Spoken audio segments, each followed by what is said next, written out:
Bien, jóvenes, ahí estoy compartiendo la diapositiva. Muy buenas tardes con todos. Bien, espero que se esté escuchando. Si todos están ahí, por favor, responder o escribir algo para dar inicio a la clase. Ahí está, ustedes con su separata guía. Nos corresponde la semana 18, última clase de literatura, en el caso de todo lo que es explicación y teoría, y la próxima semana ya estamos haciendo un repaso. Bien, en este caso vamos a hablar de Mario Vargas Llosa, ¿no? Nuestra narrativa peruana contemporánea, y dos obras bastante importantes para la producción de Mario Vargas Llosa, porque, sobre todo porque son obras de las cuales van a marcar su inicio en nuestra literatura, ¿no? Porque los temas están relacionados al contexto nacional. Mis jóvenes, La ciudad y los perros y Conversación en la catedral. Ahí está. Y si todo se está viendo, a ver, jóvenes, para dar inicio, por favor, ya me dijo de que sí se escuchaba, pero ustedes por ahí, escribir algo para saber que están ahí.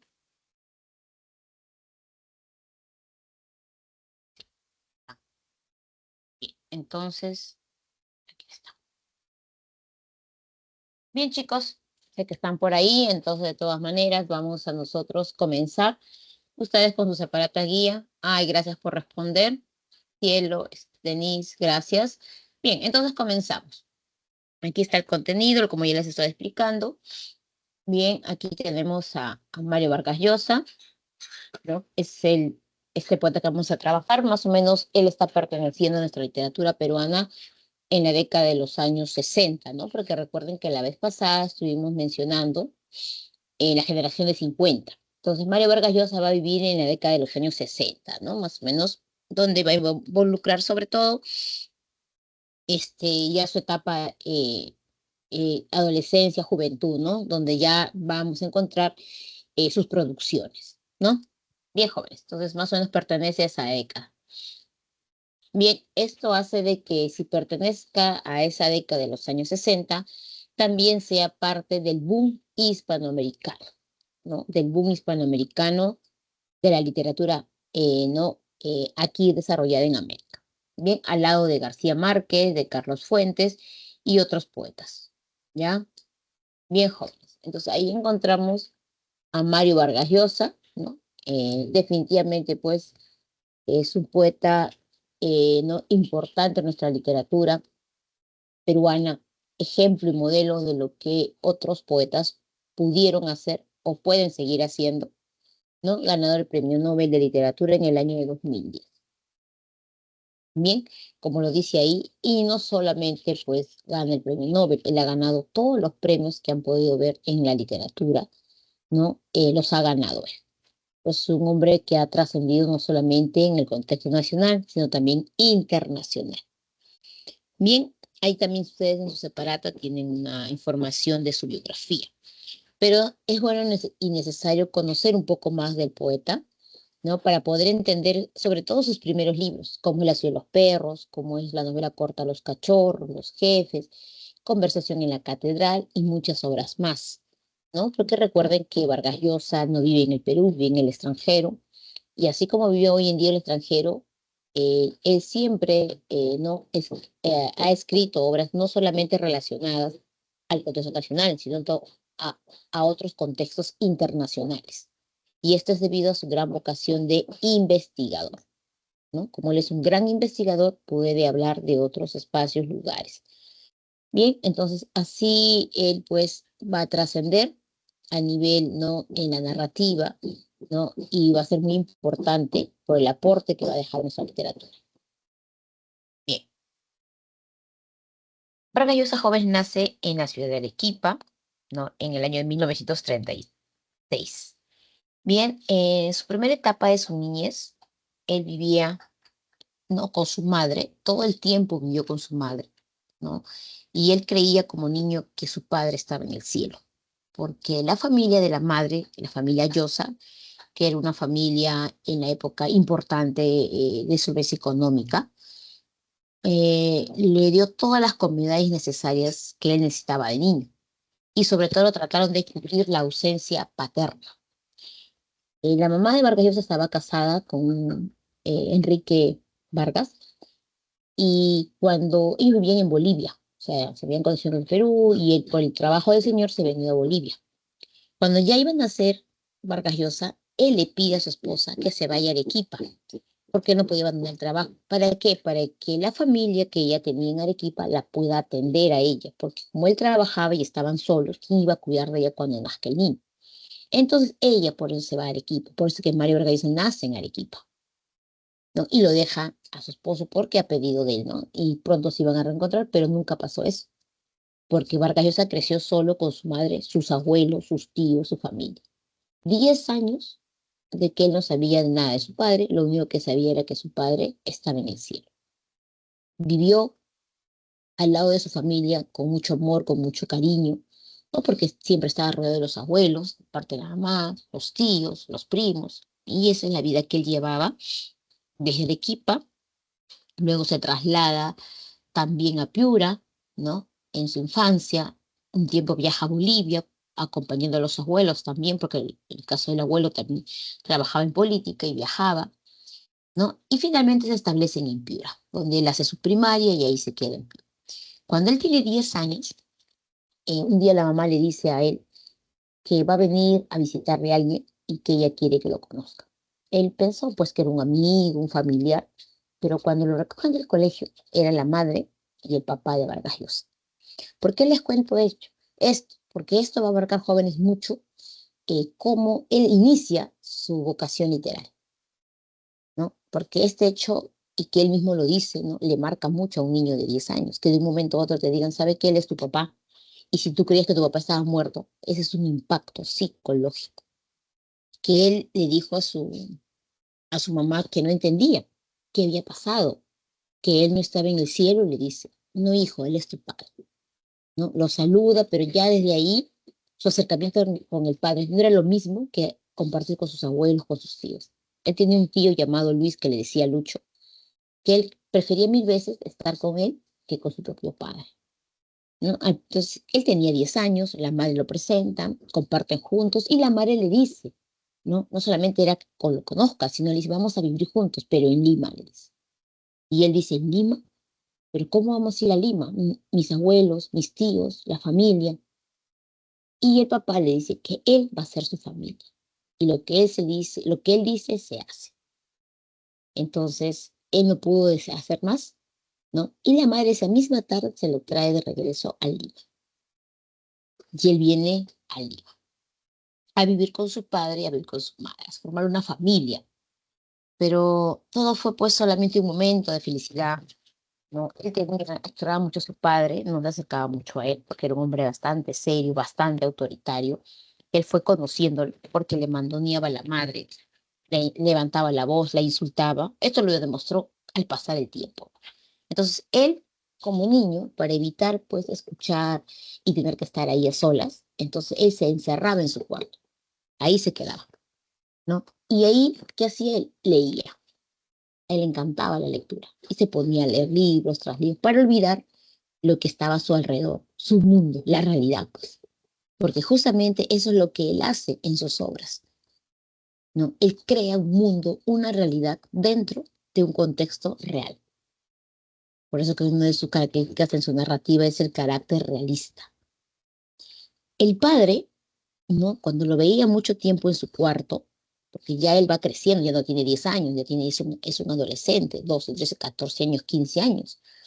Entonces el padre le dice pues a él que por qué se encierra en el cuarto. Y él le dice que le gusta leer en silencio. Pero él ya que hacía, ya también escribía. Era jovencito, pero ya escribía. Y el padre un día entra a su cuarto y encuentra pues que tenía por ahí escritos, ¿no? Pequeñas novelas, cuentitos, todo lo que nacía de su imaginación. Y el papá decía de que esto pues era leer, escribir sobre todo novelitas, no eran cosas de hombres, eran cosas de niñas, ¿no? Y él no iba a permitir que su hijo siga así. Como la mamá lo engreía mucho, lo quería mucho, para eso sus abuelos, sus tíos, a raíz que la madre abandona la familia, ellos también vinieron a Lima. Vivían cerca, a un par de cuadras de la casa de él. Entonces, por eso que él constantemente los iba a visitar, ¿no? Y así ya no nos extrañaba mucho. Entonces el padre se molesta, le dice a él de que él no puede permitir que su hijo sea así, que sea un marica, que tiene que ir al colegio militar Leoncio Prado, porque ahí lo van a preparar para que sea un buen hombre. Y prácticamente Vargas Llosa termina estudiando en el colegio Leoncio Prado, más o menos estamos hablando de la década de los años 50. Aquí él va a vivir una serie de situaciones de agresiones, violencia, robo, maltrato, discriminación, ¿no? Y todo ello porque aquí en el colegio vamos a ver que el colegio es un mundo interno. Entonces, jóvenes, es así como nace esa vocación de escribir, ¿no? Para alejarse un poco de los problemas que él tenía. Él nunca se acercó al padre como lo haría cualquier hijo, por más tiempo que hubiera pasado. Siempre mantuvo la distancia con su padre por la actitud del padre, ¿no? Siempre arrogante, testarudo, ¿no? Más bien, el tío era distinto con él. Por eso que Mario Vargas Llosa se acerca mucho a su tío, que era el hermano de su madre, ¿no? Bien, jóvenes, entonces es así para que ustedes tengan en cuenta de cómo nace esta vocación de él. Y ya de ahí ya podemos agregar los datos que les han puesto en la separata. Luego de eso, pues ya jovencito, ingresa a la Universidad Mayor de San Marcos, donde va a estudiar pues a la Facultad de Letras. Y también comienza pues a buscar algunos pequeños empleos porque no era parte de la inquietud de la juventud. Y él va a estudiar, ingresa a San Marcos, ¿no? Luego de ello, pues estando en San Marcos, como todo joven estudiante, en época se vivía el oncenio de Leguía, ¿no? Un gobierno de dictadura. Esto hizo de que él tenga mucho interés por esos temas, los temas ¿no? Que tengan que ver con política. Y a la par, más o menos, cuando él ya tiene 18 años, él conoce a su tía, ¿no? Su tía Julia, de las cuales él se va a enamorar. Bien, entonces Vargas Llosa se enamora de la tía. Esto genera todo un escándalo en la sociedad de la época, ¿no? Porque la tía era mayor, casi le duplicaba la edad, y él tenía solo 18 años. En esos 18 años, pues definitivamente era un jovencito, porque en esos tiempos la mayoría de edad se ganaba a los 21 y él era menor de edad. Entonces el padre amenaza con separarlos debido a que la tía había cometido un delito contra la familia, que era pues no prácticamente haberse casado con un menor de edad. Entonces, este hecho, jóvenes, de haberse enamorado de su tía, es un hecho de su vida personal y que nosotros más adelante vamos a ver reflejado a través de unos rasgos, ¿no? Que él vivió en la obra La tía Julia y él escribió, ¿no? Pero como él mismo lo dice, ¿no? No porque él escribió La tía Julia y el escribidor quiere decir que todo lo que está ahí adentro tuvo que haber pasado. Y eso no es porque lo que hace Vargas Llosa es eh, llevarnos a una realidad o a un contexto donde hemos podido vivir, caminar, existir. Y ese mismo contexto, ¿no? Hace de que nosotros traslademos a un mundo real. Por eso que cuando uno lee La ciudad de los perros, cuando uno lee Conversión en la catedral, lee las obras, piensan que es real, porque él utiliza pues el colegio militar en su Prado, utiliza los espacios, los lugares, algo que lo describe muy bien, ¿no? Y eso es parte de la narrativa del autor, ¿no? Pero eso no quiere decir que esto sea real. Por eso se dice que él desarrolla algo muy importante, lo que es, eh, podemos decir, la llamada realidad imaginada, que es una de sus características. Bien, jóvenes, entonces más o menos hasta ahí ya de ahí lo que venga más adelante en su vida ya son cuestiones más generales, ¿no? Aquí estamos hablando de la primera parte. Bien, entonces luego de los premios que él gana, como ustedes tienen ahí apuntado aquí en la diapositiva, de todos los premios que ganó, el premio Cervantes, Príncipe de Asturias, Biblioteca Breve, el premio Rómulo Gallegos y otros premios más que reciben en México, ¿no? Y otros países, va a permitir pues que él no se acerque con más ímpetu a la literatura y dedique un espacio a ello. Todo eso él lo va haciendo, ¿no? A raíz de las propias vivencias, ¿no? Desde su propia infancia hasta su adolescencia y su juventud. Bien, jóvenes, eso es con respecto a la historia de María Vargas Llosa, ya estando con su tía, casado, a pesar de ser menor de edad, ¿no? Él gana una beca, ¿no? Y en esta beca él le permite llegar, pues, a Francia, a España, pero como él ya estaba casado, viaja con su esposa Julia, ¿no? Y estando allá, pues padece mucho, ¿no? Porque ellos recién eran jóvenes, se habían casado, él recién está prácticamente terminando la universidad, ¿no? Y tenía algunos escritos, entonces ella le propone a él de que si a él le gusta escribir, que se dedique a escribir, mientras que ella va a trabajar. Y así hicieron esto por mucho tiempo, ¿no? Julia Espín trabajaba, era mayor que él, y él se dedicaba a escribir. Y tenía en su casa su propio estudio, su propio espacio donde poder crear todo un mundo. Mis jóvenes, ahí ya tienen algo referente a quién era Mario Vargas Llosa para que puedan entender sus obras y algunas de sus características. Bien, ahora vamos a ver las características de la narrativa de Mario Vargas Llosa. Bien, hasta ahí.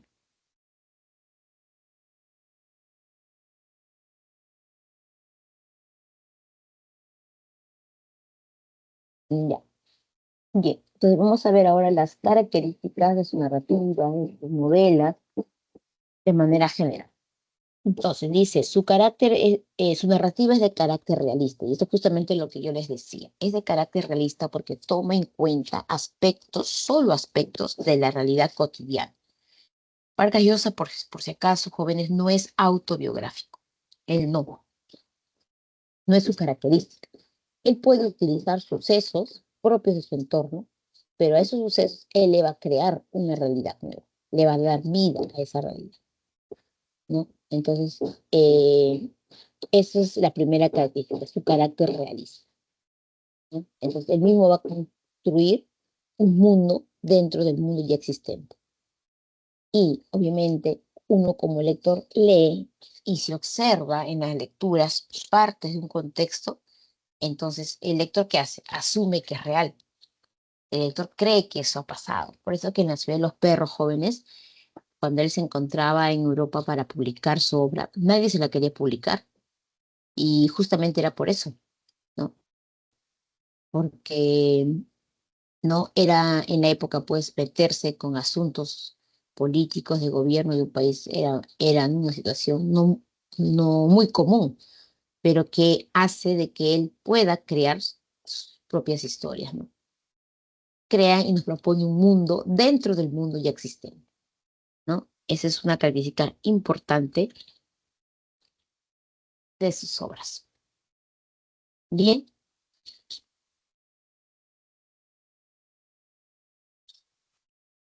Vargas Llosa decía en una entrevista, que por ahí lo encontré el otro día, decía, por ejemplo, escribir novelas es un acto de rebelión contra la realidad, contra Dios, contra la creación y que, contra Dios, contra la creación y que es la realidad, ¿no? Entonces, él lo que hace dentro de la realidad que nos ha presentado Dios, él crea un mundo paralelo, similar, parecido, agregando sus propias técnicas, sus propios personajes, recursos, generando historias nuevas, ¿no? Eso lo cataloga como uno de los grandes novelistas, ¿no? Que utiliza, como se dice, en este caso estamos hablando de,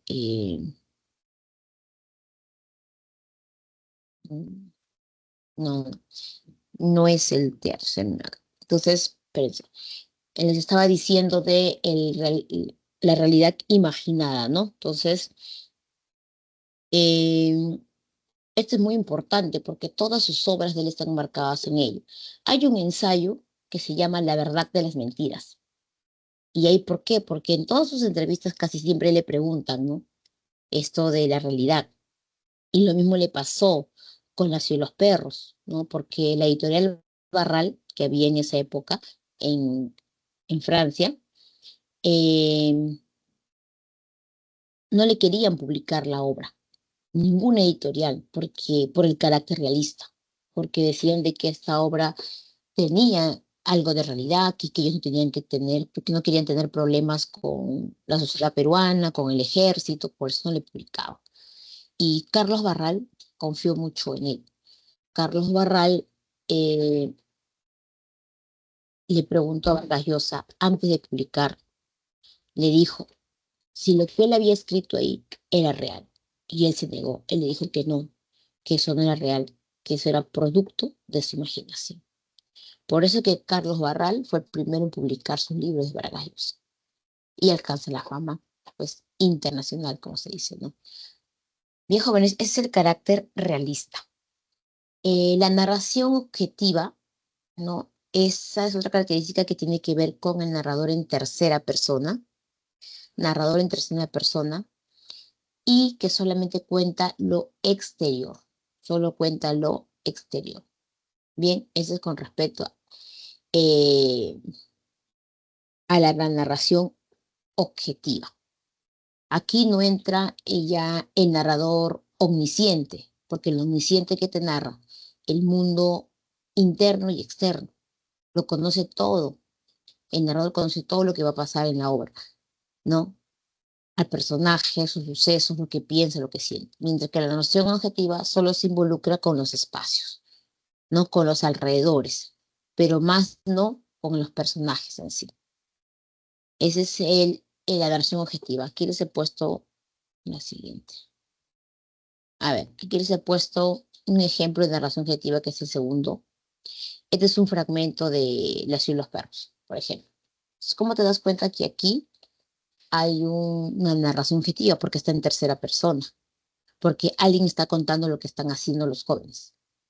Por ejemplo, dice, después del almuerzo, ahí está, narración objetiva, después del almuerzo, los 10 consignados de la sección se tendieron en las literas a fumar. Es decir, se sentaron en los baños, a eso se refiere, a fumar. Luego, el BOA animó a algunos para ir a la Perlita. Porque cuando ellos se fugaron la primera vez para ir a ver la Perlita y todos, este, no, era un prostíbulo donde todos los jóvenes iban los fines de semana, ¿no? Eso era algo que ellos hacían siempre, siempre, siempre. Entonces, por eso que tenían que tener el dinero necesario para poder irse al prostíbulo. Y aquí justamente está hablando, alguien dice, después del almuerzo, los 10 consignados, se refiere a 10 castigados, de la sección se tendieron en las literas a fumar. Luego el BOA eh, animó a algunos a ir a la Perlita. La Perlita era un kiosco dentro del colegio. Después Bayano y otros se fueron a una timba organizada. Por los consignados de la segunda, Alberto y el esclavo se pusieron de pie. La pista del desfile y el descampado están desiertos. Bien. Esa es, jóvenes, narración objetiva porque te describe el espacio, te describe todo lo que hace el personaje de manera externa. Más no te está diciendo lo que piensa, lo que siente o cómo está triste, alegre, no dices. Esa es la narración objetiva y es una característica que cuando se les pone a ustedes en las preguntas, es una característica que permite poder ser identificada, ¿no? Porque lo vas a poder identificar de una manera muy sencilla, ¿no? Simplemente observando a quién en ese texto. Bien, esa es la llamada narración objetiva. Vamos a avanzar. Regresamos a la otra diapositiva.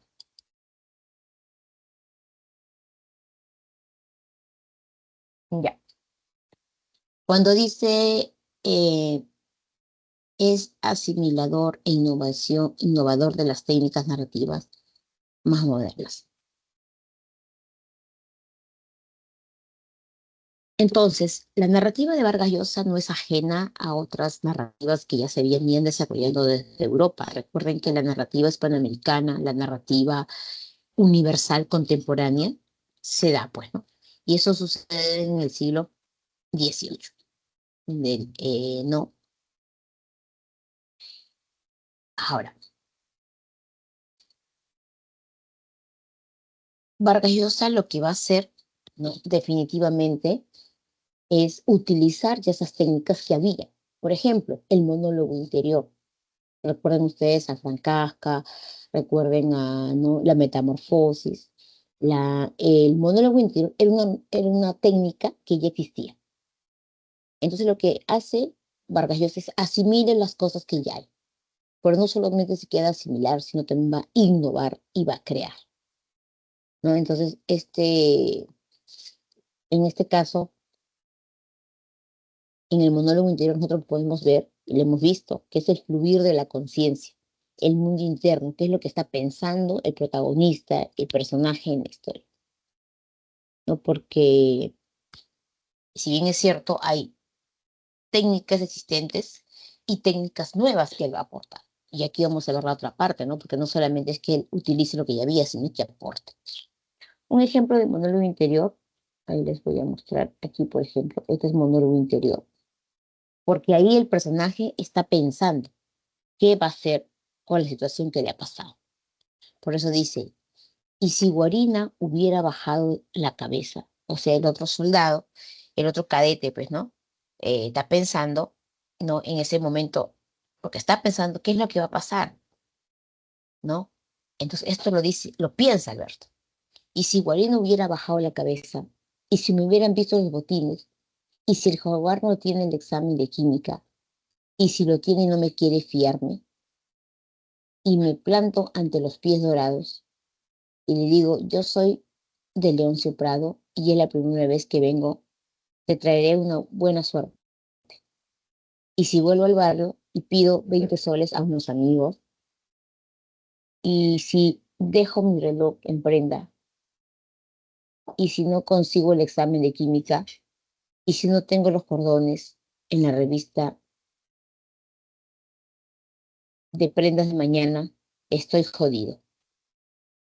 Sí, sí. Bien, jóvenes, es así como Alberto aquí hace dejar fluir su conciencia, ¿no? Diciendo, ¿no? ¿Qué hago? No tengo, ¿no?, mis botines, los cordones, el jaguar no me quiere prestar el examen porque yo no tengo dinero. Salgo y pido a mis amigos en la calle que me presten 100 soles y así anda pensando. Por eso dice, estoy jodido. Todo esto involucra el pensamiento humano. Bien, jóvenes, hasta ahí dos características. ¿Alguna pregunta, alguna duda? Sigamos avanzando. Ya.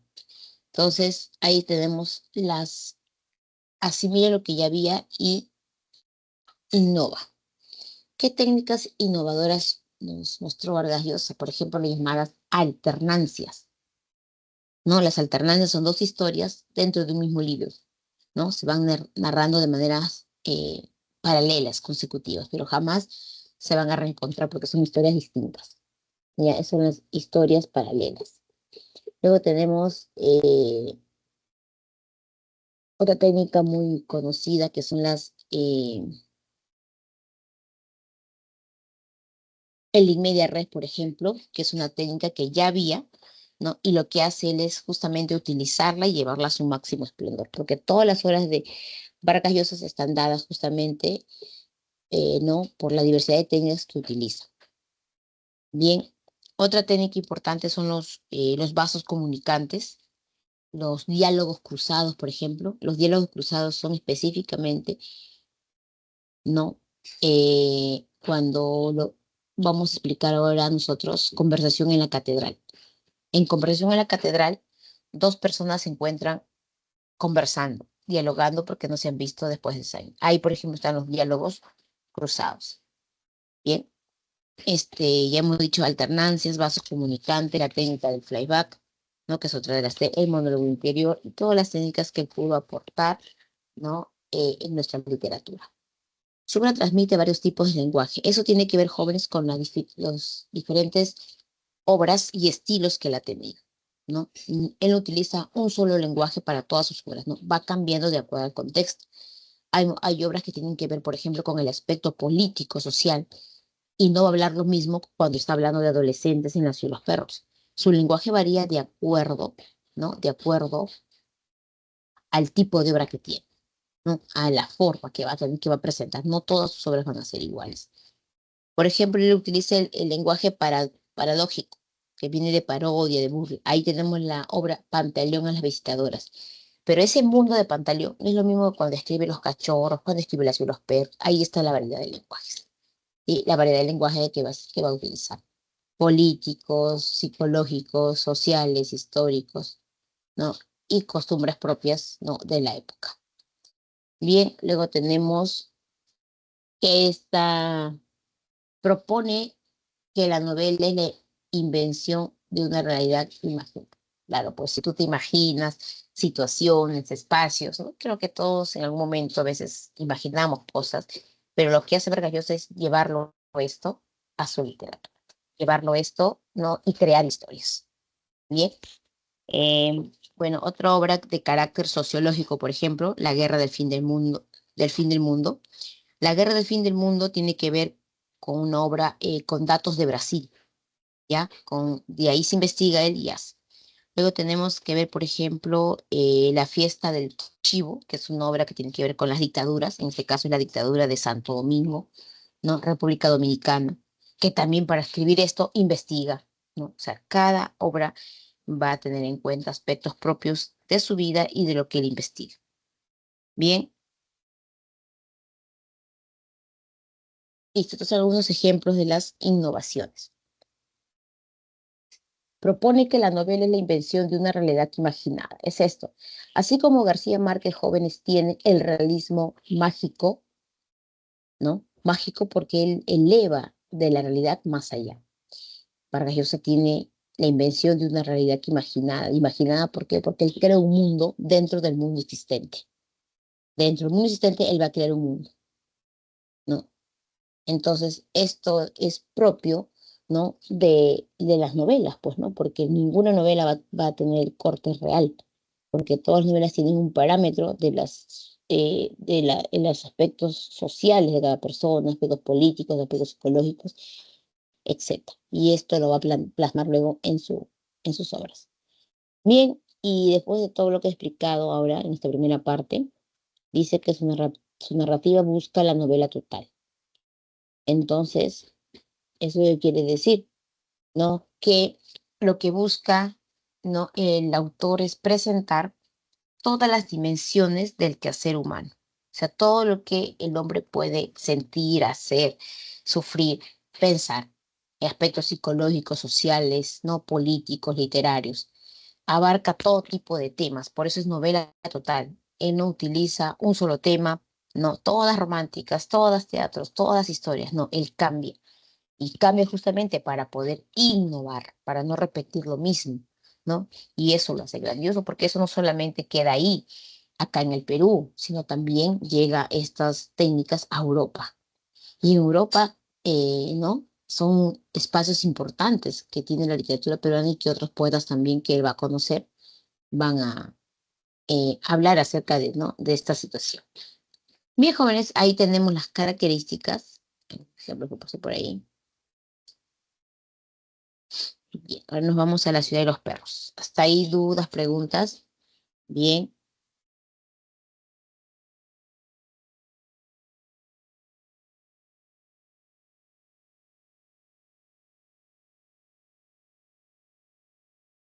ya.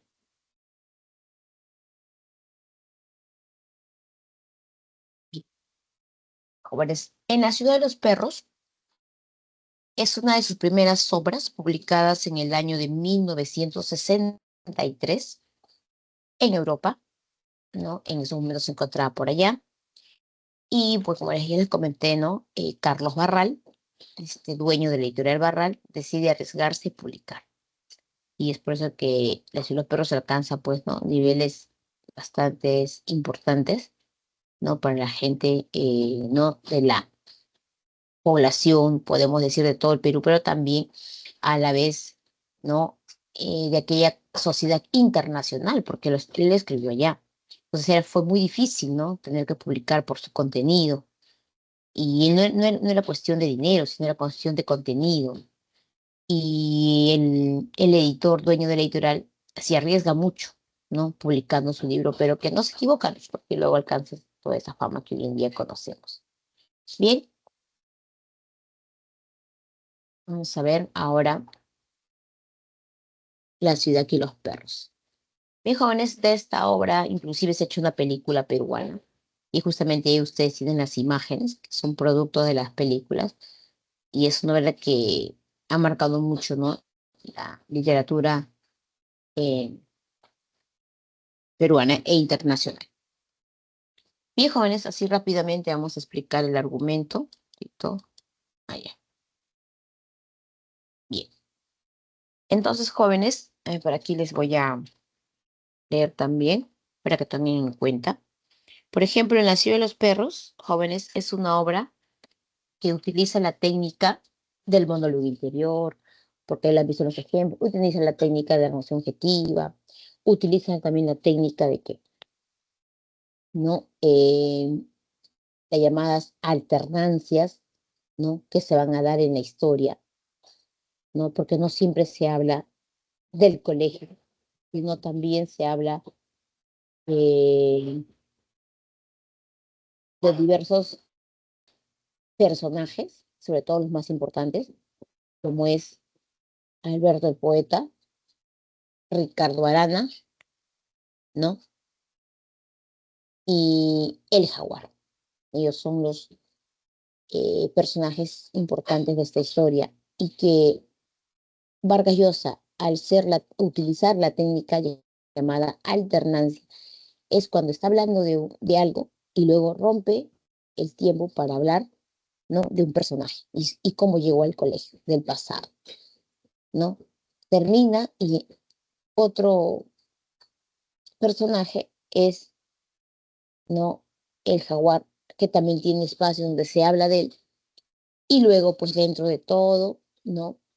El contexto y se va a continuar con la historia del examen. Y así, se va a ir alternando la historia personal con las historias del propio colegio. Es la llamada alternancia. Bien, que es prácticamente, ¿no? Una técnica novedosa y que engancha al lector, porque el lector quiere saber qué va a pasar, ¿no? ¿Qué va a estar sucediendo? Bien, jóvenes, ahí tenemos, como les decía, la alternancia que marca esta obra y que la obra, ustedes tienen el resumen ahí. En el resumen solo se narra el robo del examen y con la investigación y qué sucede al final, pero no te hablan, ¿no? En este caso aquí, acerca de los personajes que le acabo de mencionar. Eso es porque está dentro del libro original. Aquí solamente tenemos el argumento de la parte de los propios alumnos con el quinto año, ¿no? Y la denuncia que se hace del caso. Bien, jóvenes, ahí entonces tenemos La ciudad y los perros y nos vamos ahora al argumento. Bien, en el libro, en la primera parte de este libro, el libro inicia con el grupo El Círculo, que dice, ¿no? Por ejemplo, les voy a leer la primera parte para que más o menos tengan la idea. Dice, ¿no? Cuatro, dijo el jaguar. Los rostros se suavizaron en el resplandor vacilante que el globo de luz difundía en el recinto a través de escasas partículas limpias de vidrio. El peligro había desaparecido, pero todos, salvo para Porfirio Cava, los débiles estaban quietos, narreando más y uno, tres y dos. Su blancura contrastaba con el suelo sucio. ¿Y cuánto? Cuatro, respiró el jaguar. ¿Quién? Yo, murmuré. Cava, dijo entonces. Apúrense, explotó el jaguar. Ya sales el segundo de la izquierda. Entonces, ¿qué se está haciendo ahí, jóvenes? Así inicia la obra. Se inicia con que el jaguar, con el círculo que él tenía, sus compañeros que él había formado, con este grupo del círculo, el jaguar lo que está haciendo es tirar unos dados y quien tiene el número que ellos habían quedado es el quien va a robar el examen. Y entonces el que roba el examen y designado por ese sorteo es el Serrano Cava, el cadete Cava. En esa noche que él va a robar el examen, se encontraban en el pabellón cuidando Alberto, el poeta, y Ricardo Arana. Entonces, cuando ya el Serrano Cava había entrado a la oficina, había copiado las preguntas y todo, decide salir. Pero cuando sale, no hace ruido. Entonces, eh, Ricardo Arana ve hacia lo lejos, ¿no? Ve hacia lo lejos alguien que corre. Y como el Serrano Cava, ellos como grupo conocían cómo corría de veloz. Entonces Arana dice, entonces el que ha hecho todo esto es, no, el jaguar. Arana decía de que no podía hablar porque era una consigna del grupo, del colegio. Ellos tenían un código donde no se podían delatar. Por más que Arana haya visto, se tenía que quedar callado. Alberto el poeta le decía, pero ¿estás seguro que no has visto nada? No, solo vi correr por ahí algo, parece un animal, ¿no? Entonces, así amanece, ¿no? Y Arana, pues, sabe que el jaguar ha hecho negocio, sabe que el jaguar ha vendido las preguntas, el examen, para que los alumnos puedan responder, porque era el examen más difícil, ¿no? Y que todos estaban en peligro de jalar el curso. Entonces, a la mañana siguiente, después de lo sucedido,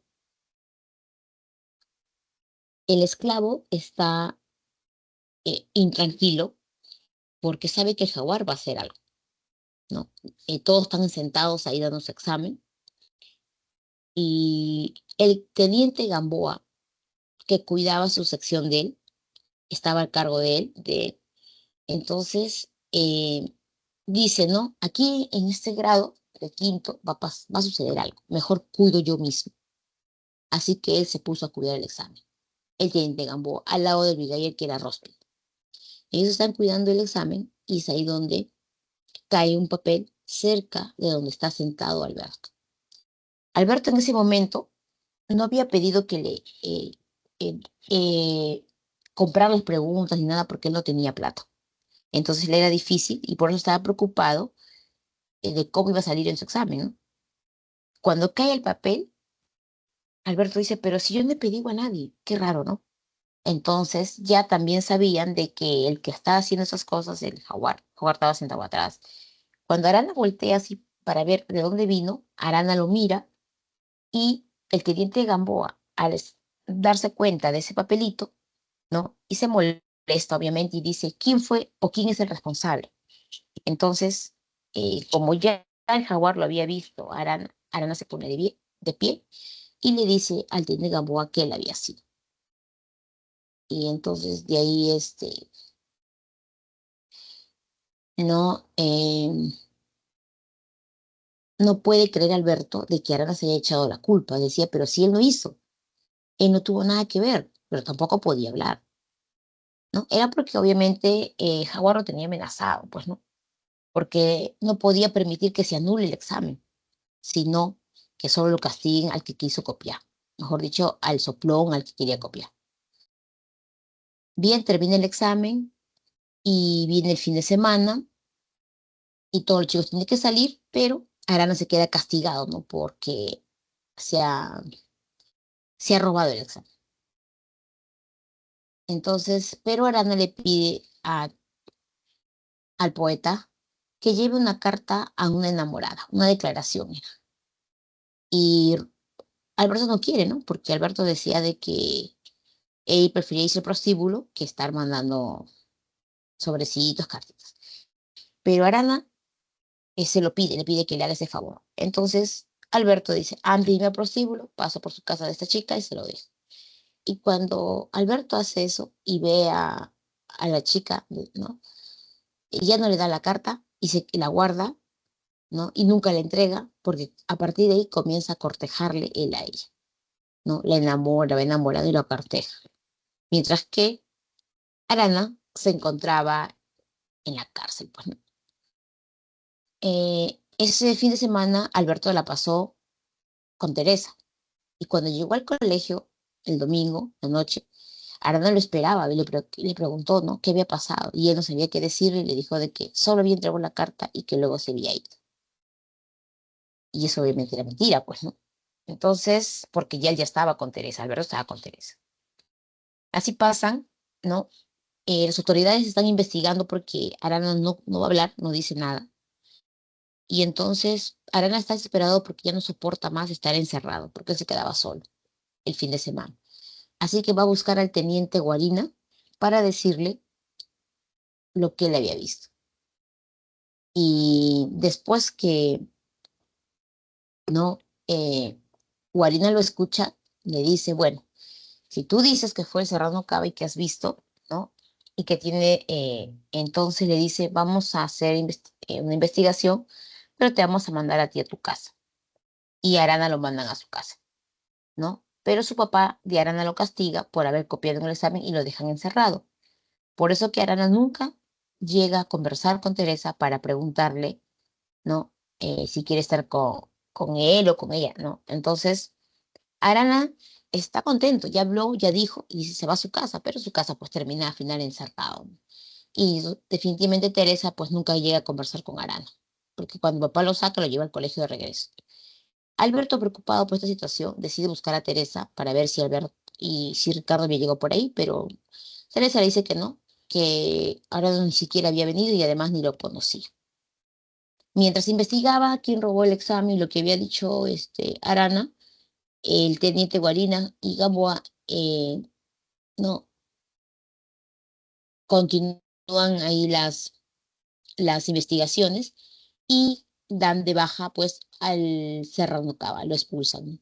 Y es ahí donde Arana, perdón, el Jaguar declara de que dice que se va a vengar del soplo, de quien había abierto, ¿no? Y había dicho la verdad. Bien, el Jaguar jura vengarse de la persona del soplón quien había delatado al Serrano Cava, ¿no? Y entonces, bueno, como siempre era agresivo, como que no le prestan atención, pero el día de las maniobras, como tienen ustedes acá, están realizando sus maniobras de trabajo, ¿no? Y en eso cae herido con una bala en la cabeza Arana. Alberto voltea y lo ve al Jaguar, pero no dice nada. El jovencito, el otro herido, tirado ahí, lo llevan a enfermería y finalmente muere, ¿no? Arana muere. Cuando Arana muere, bien los padres de Arana obviamente vienen preocupados, desesperados, ¿no? Y Alberto, a partir de ahí, Alberto como decimos jóvenes, se siente mal, ¿no? Alberto es de las personas de que, ¿no? Después de que Arana ha fallecido, ¿no? Porque dice de que Arana es un chico inocente que nunca se metió con nadie, solo lo maltrataban. Entonces él consideraba pues que no era justo, ¿no? Porque el que debería morir, decía Alberto, era el Jaguar y sus integrantes del círculo, ¿no? Por todas las cosas que hacían. Y entonces sufrió mucho Alberto, ¿no? Y más un día Alberto va y le quiere contar a Teresa y Teresa no le prestó mucha importancia, ¿no? Porque como no conocía a Ana, no le interesaban. Luego de eso, ¿no? Alberto, ya pasamos al siguiente, va a buscar a Gamboa para decirle lo que sabía, ¿no? Y le cuenta todo a Gamboa de todo lo que hacía el círculo, no solamente la muerte ahora de Arana, sino a qué se dedicaban, quién era el líder, qué vendían, qué robaban, para luego ofrecerlo a cambio de dinero, porque en el caso del servicio militar es así, pues, ¿no? Entonces, Alberto, tras estas denuncias, está un poco más tranquilo porque sabe que se va a investigar, pero como ya han pasado muchos días, ya las autoridades habían declarado el caso cerrado. Y como el caso estaba cerrado, ya no requería investigación.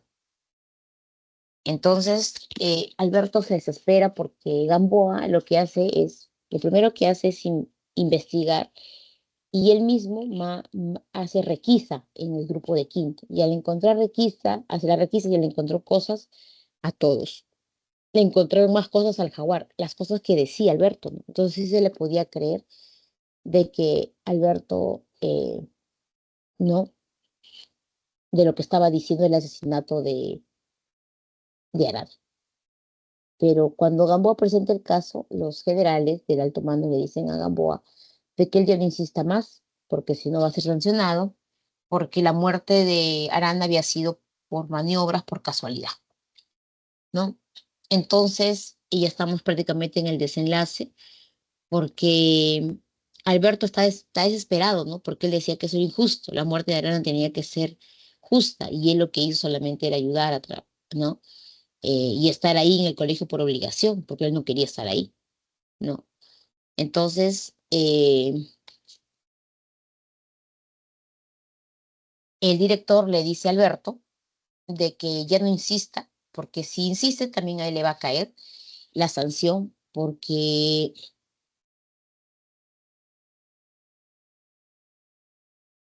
a Alberto se le había encontrado revistas pornográficas, novelitas en su casillero, y que él, como era un joven de la alta sociedad, sería una vergüenza que pase a castigo y que lo expulse. Por eso que le dice que no, que no insista con los testimonios, con la investigación, que si bien es cierto, Arana murió y queda ahí. Entonces,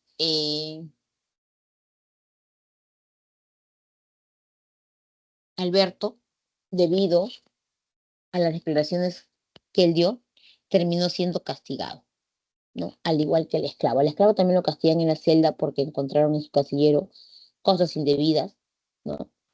Y al otro compañero era porque escribió sus novelas pornográficas. Entonces, ambos jóvenes se encuentran en las celdas y terminan peleándose, ¿no? Terminan peleándose, golpeándose, ¿no? Entonces ya pasan los días y Gamboa tiene que irse de la dependencia. Los chicos regresan a su pabellón, pero como ya prácticamente estaba terminando el año, y al jaguar lo mandan a su casa. Alberto piensa de que el jaguar lo va a delatar, porque el realmente que habló fue Alberto, pero el jaguar arregla sus cosas del pabellón y se va. Se va molesto porque él dice de que todo lo que él había hecho era enseñarles a esos jóvenes de cómo defenderse, conocer sus derechos, ¿no? Pero bueno, al final de la historia, ¿no? El jaguar les dice esto a los jóvenes y le dice que puede ser que todo lo que haya pasado sea producto de sus malos actos, pero jamás he sido un soplón, ¿no? Entonces todos se quedan, pues, lo escuchan sorprendidos de la actitud del esclavo. Alberto pensaba de que no, Jaguar lo iba a delatar, pero Jaguar no hizo eso. Le dice, Alberto va y lo busca, se va corriendo detrás de él y le dice, ¿por qué no dijiste nada? Y le dice, yo no dije nada no para hacer tu favor a ti, sino yo no dije nada porque yo no soy ningún soplón. Eso quedará en tu conciencia, le dice. Y ya pues el jaguar se fue, previo que dejó una carta, ¿no? Para poder, escrita para poder, indicándose de que él es el responsable de la muerte de Arana.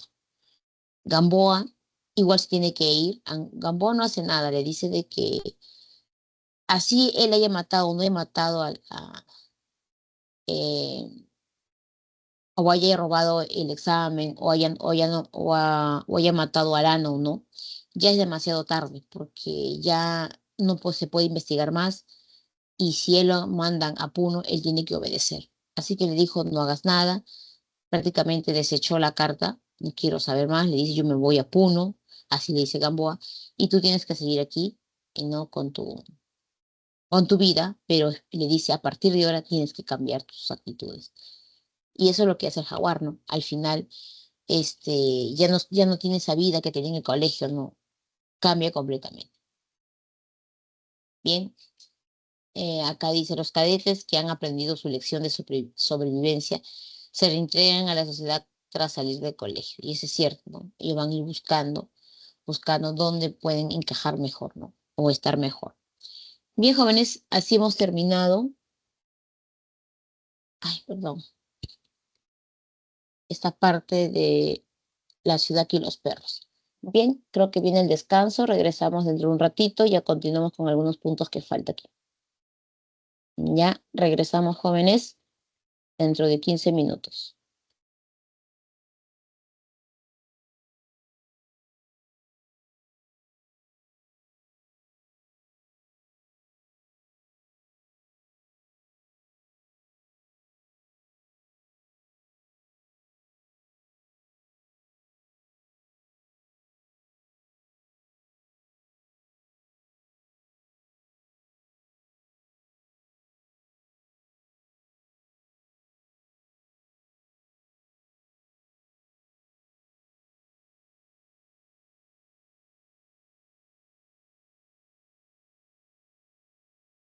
Aló, aló, jóvenes. Bien, continuamos.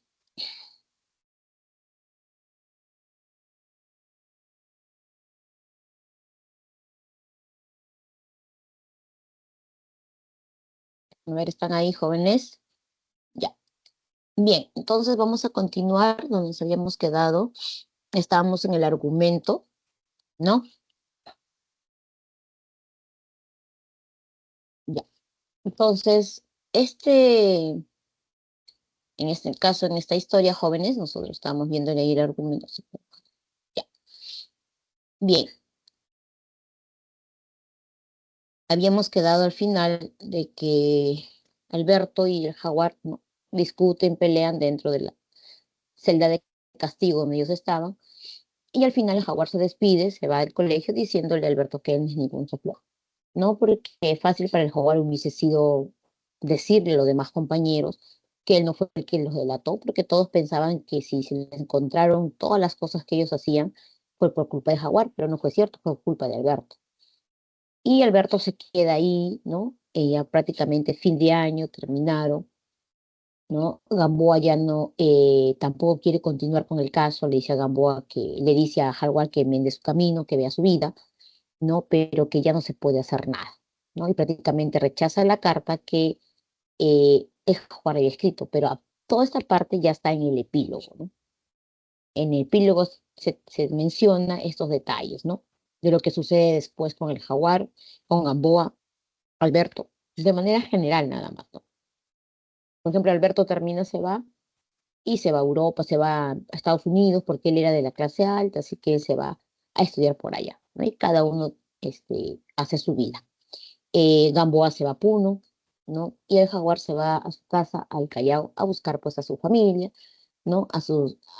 A una exnovia que tuvo, ¿no? Y luego la reencuentra por la ciudad de Lima, y esa novia era Teresa, ¿no? Entonces hay toda una relación de situaciones que se van a dar, pero esa parte sí ya está en el epílogo.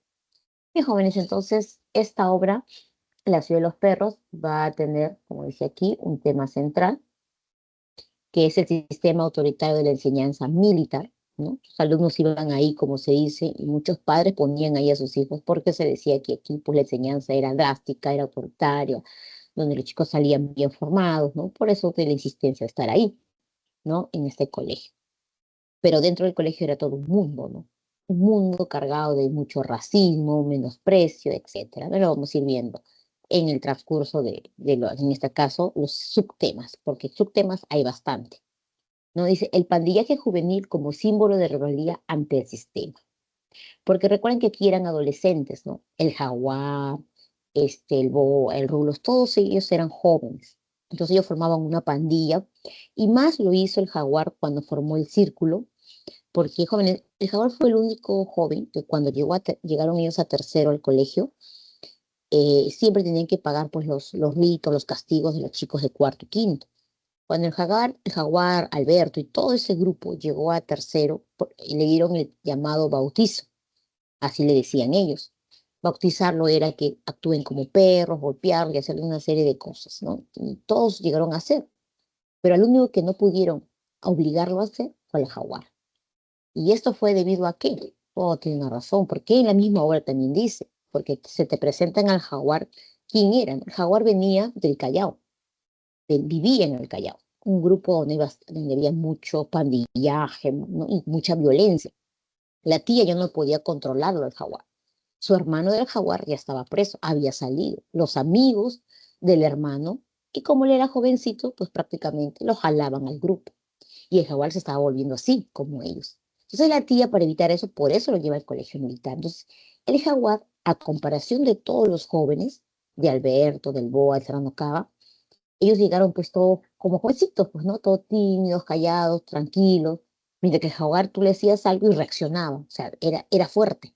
Entonces, él no se dejó golpear, no se dejó hacer nada por ese grupo que daba la bienvenida. Entonces, cuando ya el jaguar estuvo en el colegio y se dio cuenta de esto, él formó su grupo llamado El Círculo, y ahí está el pandillaje. ¿Y a qué se dedicaban? A robar, como dice, el hurto como violación a la norma, ¿no? Como todo era normado ahí por los militares que eran también autoritarios, entonces como todo joven quiere romper la norma, el sistema. ¿Y qué hacen? Roban. ¿Y qué se roban? Los cordones, los pasadores, los quepí. ¿Para qué robaban los de quinto a los más pequeños, a los de tercero? Para luego venderlo, ¿no? Y así ganaban dinero. Claro, no mucho, pero ganaban de su vivir. ¿Y para qué? Para comprar cartitas, para irse al prostíbulo, a verse con las pies dorados. Entonces, ese era el mundo de la juventud. Entonces, el hurto como violación a la norma. Entonces, el robo, porque estoy prácticamente violando la norma y en ese momento es mi símbolo de rebeldía. Obviamente, todas estas cosas que pasaban no lo sabían los militares. Eso se llegan a enterar, sobre todo Gamboa, cuando Alberto habla. No, Alberto cuenta todo. Por eso que ahí comienzan a investigar. El machismo que mutila la dimensión afectiva del sujeto. O sea, tú no podías llorar ahí.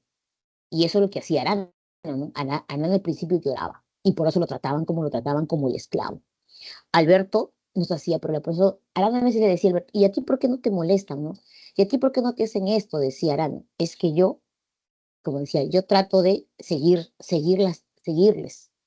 Porque si yo me digo que no, me van a pegar. Si me pongo a llorar como tú, me van a pegar. Entonces, Alberto mostraba esa fuerza también, tomando esas actitudes de indiferencia, que le da igual. Y como Alberto también era un poco, discriminaba a los negros, a los cholos, así les decía. Entonces, como que se hacía un poco fuerte, ¿no? Él no pertenecía al círculo, Alberto, pero era parte del aula. Entonces, tú tienes que ser valiente, no podías estar llorando, no podías, ¿no? Tenías que dejarte dominar, ¿no? Luego también venían los golpes, la agresividad, ¿no? Se peleaban, ¿no? Se terminaban golpeando y era una forma de subsistencia dentro del sistema que los jóvenes tenían. Se había hecho un hábito, un parte de los rituales, ¿no? Los castigos que se hacían, que era parte también de, ¿no? Y había que cumplir. Por ejemplo, el juego de dados, de cartas, cuando hacía el jaguar, para encargar algo, hacía ese tipo de juegos. Y el que perdía, pues tenía que cumplir, ¿no? Robar, hacer esto, ¿no? Y en eso se la pasaba. El racismo o menosprecio de otros grupos étnicos. Y esto sí, porque en el colegio habían, pues, jóvenes de todas las partes del país, color, raza.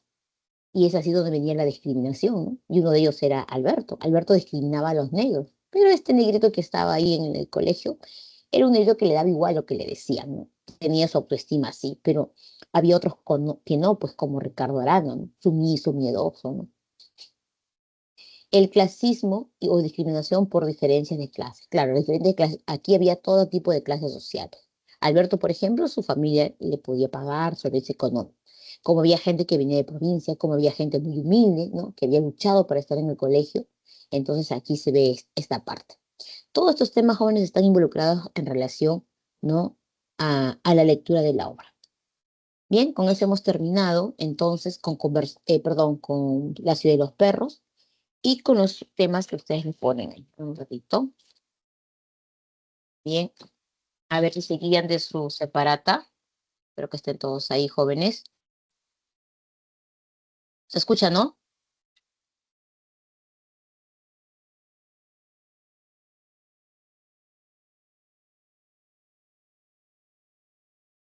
Hay una parte también en su separata que les habla en el comentario, que lo tienen ahí en su separata.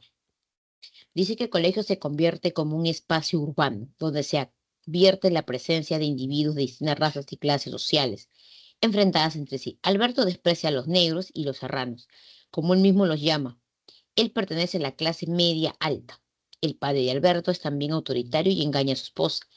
El esclavo, por su parte, es muy inhibido y tímido y ha sufrido los maltratos del padre. El jaguar es agresivo y abusivo con sus compañeros. El teniente Gamboa es honesto. Por eso resulta desterrado del colegio al ser incompatible con el sistema. Bien, jóvenes, entonces en el comentario te pone y te explica acerca de los espacios, ¿no? Y las actitudes que se tiene frente a a los diversos estamentos, puntos que se dicen acá. Bien, entonces también hay una pregunta de esto, ¿no? Prácticamente el colegio jóvenes, dentro del colegio es como si fuera un propio mundo, ¿no? Un espacio urbano donde la gente tiene que aprender a convivir, pero para aprender a convivir hay clases sociales, hay razas, hay un sistema donde no todos encajan, y por eso es que algunos sufren, algunos sufren.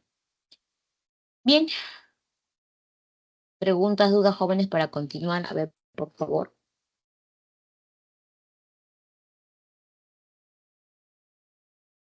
¿Se escucha? ¿Todo está claro?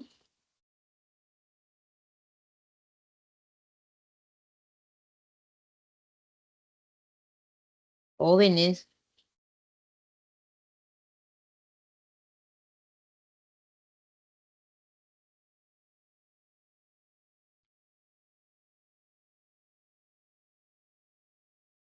los jóvenes están ahí.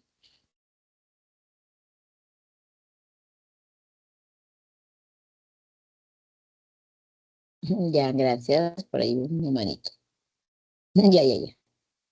Listo, vamos a continuar. A ver. Ya. Bien, jóvenes, vean esta imagen que está ahí. Dice Bar La Catedral. Esta obra publicada, miren, en 1969, también va a recoger muchos aspectos del contexto social político del Perú de aquel tiempo. Algunos aspectos, como por ejemplo, Mario Vargas Llosa hace la mención del gobierno del oncenio de Leguía, es decir, el gobierno, no, perdón, Odría, perdón, de Leguía, Odría, la dictadura de Odría. Entonces, pero en esta obra solo lo menciona, ¿no? Porque lo que hace él es crear un mundo donde hay una dictadura, que es la dictadura de Odría, ¿ya? Que es un hecho social que hubo un tiempo en el Perú. Ahora, ese bar, la catedral, es la entrada de ese bar La Catedral también existió en la ciudad de Lima. Eso está, bueno, estaba eh, por la Plaza Unión a la espalda del metro. Por ahí hay una calle que colinda justo con el Jirón Callao. Y si uno se va directo al Jirón Callao, llegas a la prolongación Dan. Entonces, ese bar estaba por ahí. Hasta hace años, hace muchos años, bueno, antes de la pandemia y esto, todavía se conservaba el título ahí, ¿no? Así que se estaba cayendo, obviamente despintado, descuidado.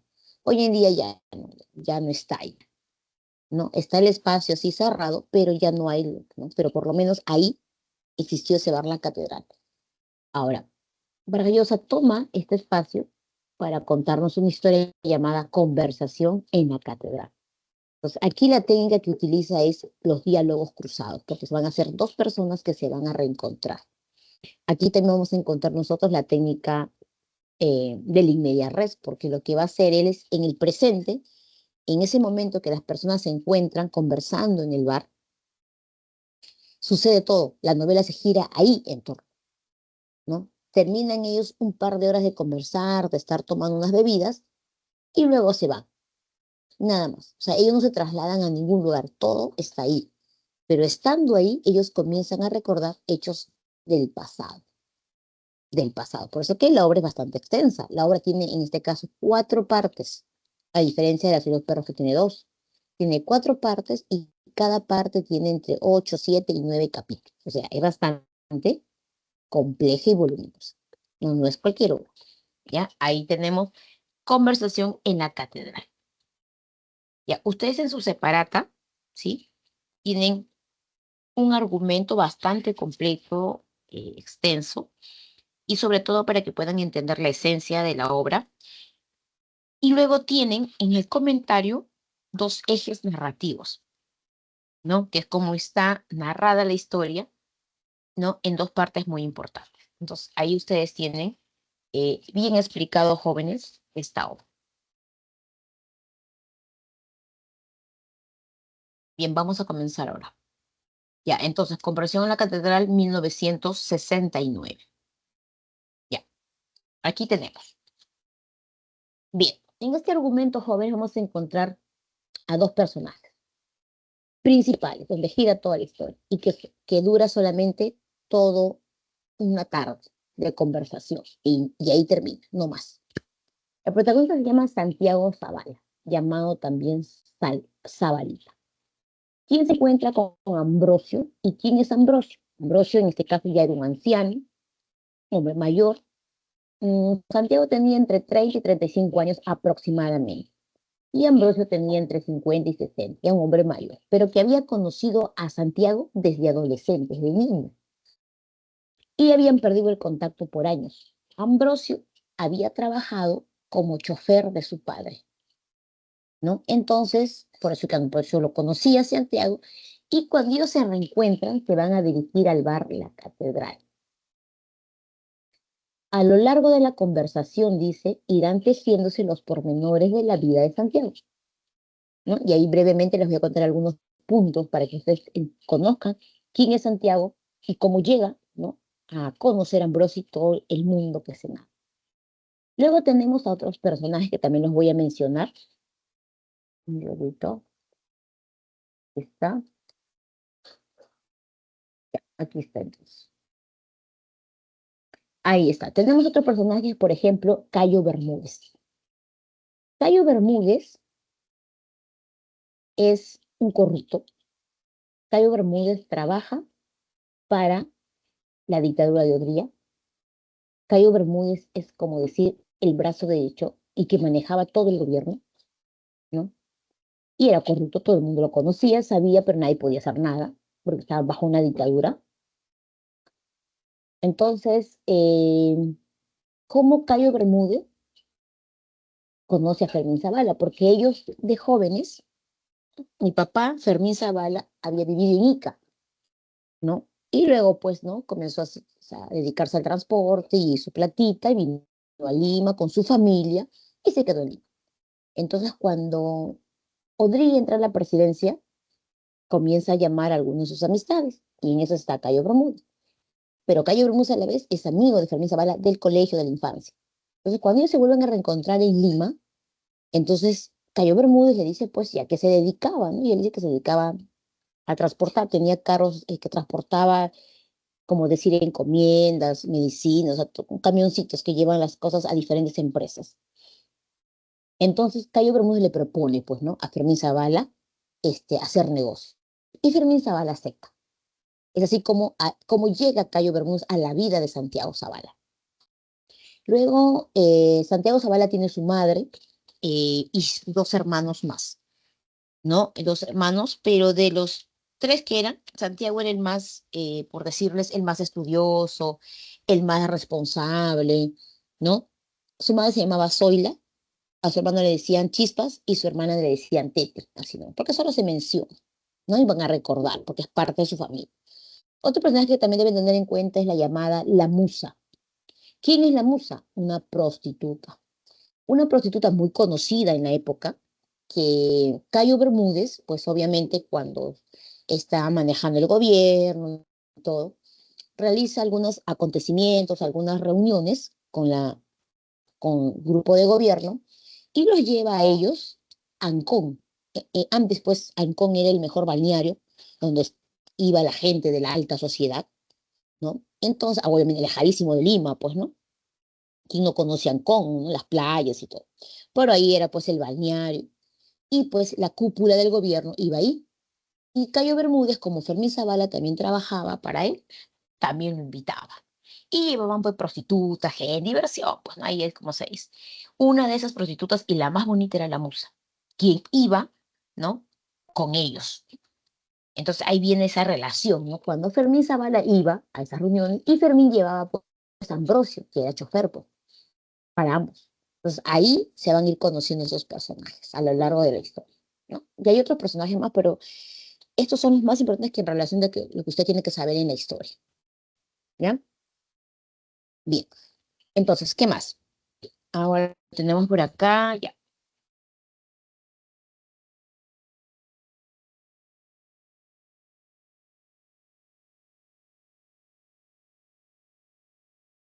ya. hay dos cosas muy importantes que también deben tener en cuenta, ¿no? Santiago, al ver a Ambrosio después de años, quiere preguntarle algo, aprovechar preguntarle, porque es una casualidad y haberlo encontrado, algo que él tenía dudas, que le habían marcado por años. Es acerca de su padre Fermín Zaval.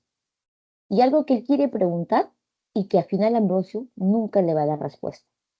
Así como en La ciudad de los perros, no sabemos quién mató a Ricardo Arana, porque Rayosa no lo dice en la obra, no dice que fue Jaguar, que Jaguar se autoculpa así al final, pero no es que él la haya matado, porque Jaguar siempre lo negó, no lo dice, y te deja ahí con esa incógnita. Justamente también eso es una técnica, dejarte con la incógnita abierta.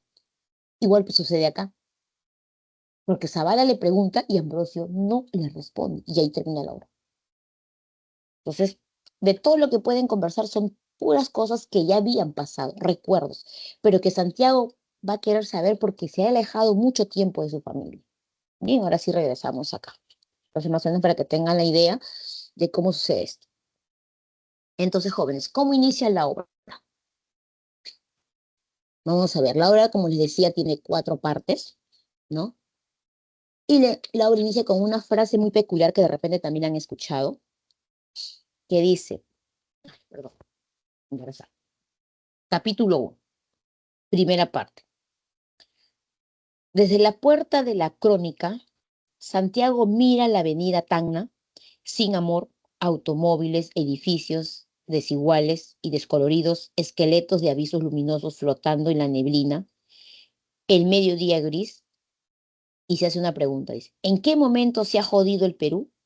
Los canillitas merodean entre los vehículos detenidos por el semáforo de Wilson, voceando los diarios de la tierra, y él echa a andar despacio hacia la colmena, las manos en los bolsillos, cabizbajo, va escoltado por transeúntes que avanzan desde la Plaza San Martín.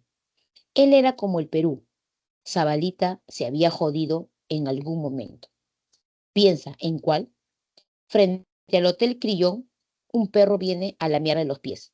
No vayas a estar rabioso, fuera de aquí. El Perú jodido piensa. Y de ahí continúa. Así inicia, jóvenes, conversación en la catedral de Mario Vargas Llosa.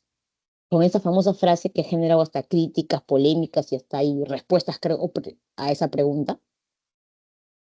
Sabarita se hace esa pregunta, ¿no? Porque ve Lima, ya ella es un adulto, y ve a Lima así, como lo narra, descuidada, los edificios mal pintados, un tráfico, el semáforo acá, la gente, o sea, después en qué momento se jodió el Perú, dice él, ¿no? Entonces, es todo este producto de lo que ha dejado, ¿no? El gobierno anterior, y que Zabalita lo vivió de adolescente. Bien, entonces vamos a esta primera parte. Eh, Santiago trabaja en el diario La Crónica, ¿no? Él trabaja ahí, ya se vive alejado hace mucho tiempo de su familia, ¿no? Eh, Padece mucho al principio, pero luego se casa con una enfermera y viven por la avenida Arequipa, ¿no? Entonces, él describe esa primera parte, está llegando a su casa y su esposa le dice que el perro que ellos tenían se les había escapado. Entonces, como había una epidemia de la rabia y el gobierno se llevaba a los perros justamente por eso, la señora quería que Santiago vaya a traer a su perro.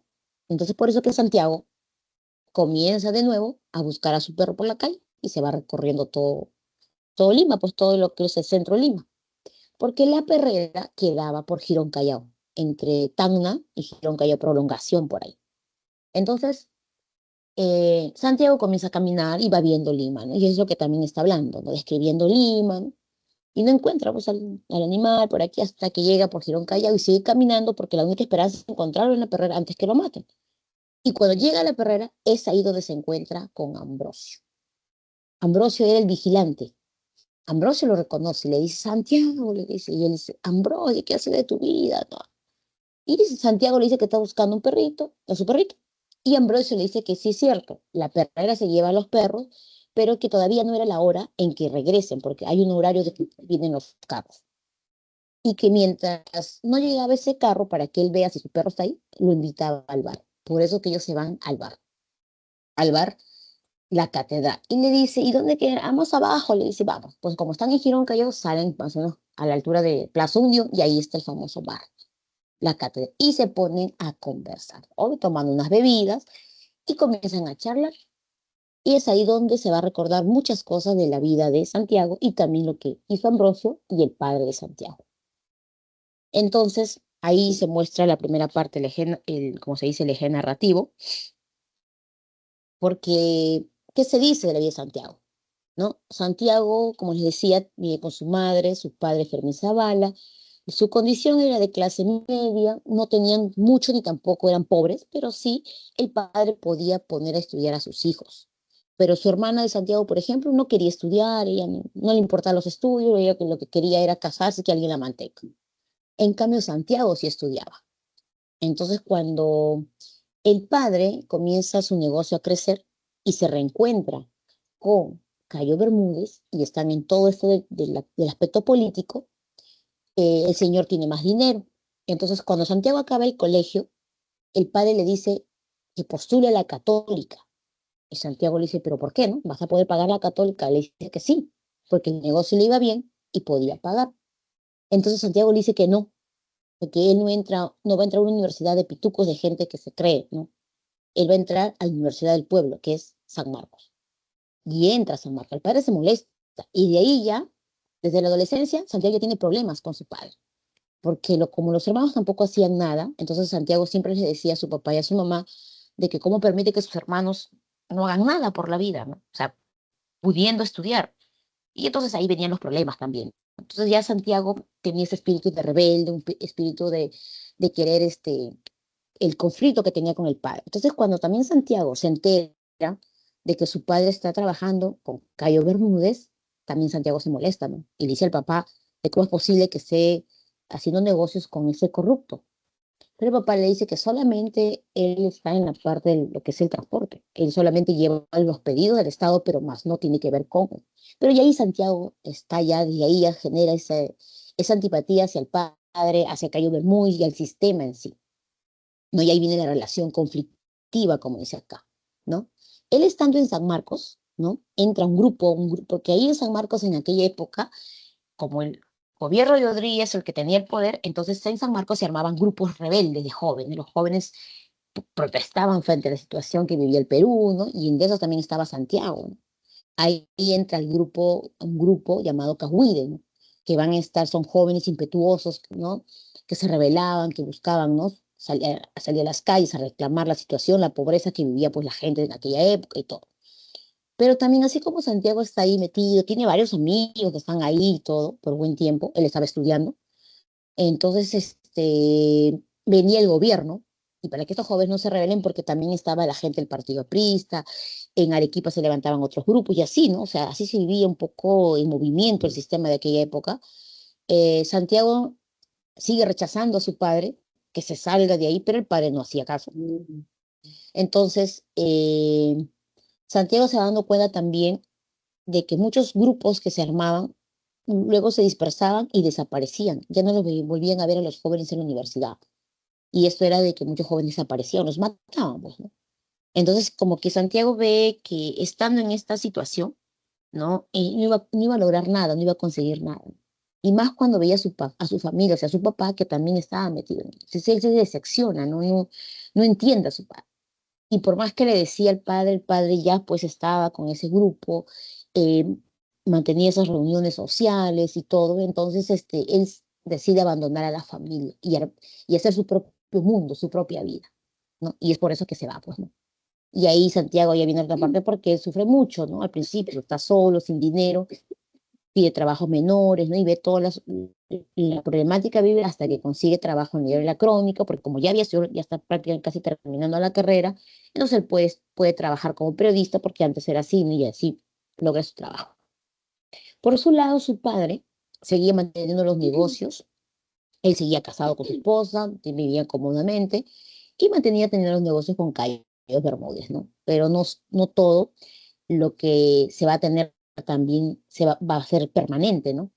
Entonces va a llegar un momento en que entre ir a Ancón a festejar las fiestas Un día, estando ahí en Ancón, después de tantas ¿no? reuniones, Fermín Zavala, Cayo Bermúdez y Ambrosio, ¿no? Están en la reunión, entre tragos van y tragos vienen, mucha gente que se queda dormida, y en eso la musa se levanta, se despierta y se dirige a una de sus habitaciones, y en eso ella ve a Fermín Zavala y Ambrosio teniendo relaciones. Entonces ella se queda muy sorprendida porque Fermín Zavala siempre daba la imagen pues de ser un padre de familia, ¿no? Y el otro era un chofer. Entonces, pero ella le dice a ellos que no se preocupen, que ella no va a decir nada, porque están dentro de ese grupo. Y bueno, ellos se preocupan en ese momento, pero como la musa es parte del grupo, entonces quedó ahí. Entonces, al pasar el tiempo, Santiago entra como periodista y comienza a trabajar, ¿no? Dentro del periodismo, investigando, y sobre todo investigando, pues, esto de los gobiernos, y viene después, ¿no? Que la dictadura va a caer, ¿no? Y Cayo Bermúdez tiene que huir, ¿no? Fermín Zavala, pues, tiene que separarse del, ¿no? Antes de que también su empresa caiga, porque todo se involucraba con el gobierno. Y Santiago, pues, de vez en cuando visitaba a la madre, ¿no? Visitaba a su mamá, a su hermano, que prácticamente habían caído casi no estaban sin dinero porque el padre ya se había alejado del gobierno y así, ¿no? Pero Santiago iba a ver a su madre de vez en cuando, ¿no? El padre no hablaba con su padre, le seguía molesto porque él le decía que toda la culpa era pues por la culpa del padre, por no haber, ¿no? Manejado bien el negocio, etcétera. Cayo Bermúdez también pues huye, se va. Y la musa, que era una prostituta de la élite, ya no tiene dinero, ¿no? Y entonces, ¿qué hace ella? Comienza a chantajear a los políticos de aquel entonces, porque ella sabía la vida de muchos, pues no es que todos eran casados, ¿no? Entonces comienza a chantajearlos, ¿no? Y de eso ya genera dinero, pues, ¿no? Porque ya prácticamente ya el gobierno había decaído, ya no había nada. Y es así como la musa un día busca a Fermín Zavala. Lo busca a Fermín Zavala y lo chantajea, pues, ¿no? Le dice que le va a decir a su esposa, ¿no? Lo que había visto hace años. Entonces Fermín Zavala se preocupa porque Fermín Zavala ya no tiene dinero, pues, ¿no? O sea, ya no es como antes. Y sabe que la musa es capaz de decirlo, porque así varios amigos ¿no? Habían sido chantajeados. Entonces Fermín Zavala se preocupa y va y se lo cuenta un día a Ambrosio. Ambrosio le dice,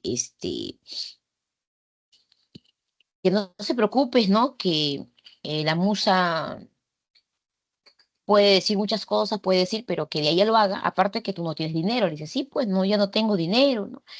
Voy a hablar con ella, le dice, voy a calmarla, ¿no? A ver qué me dice a mí, dice Ambrosio. Y Fermín, pues, prácticamente se queda un poco más tranquilo, pero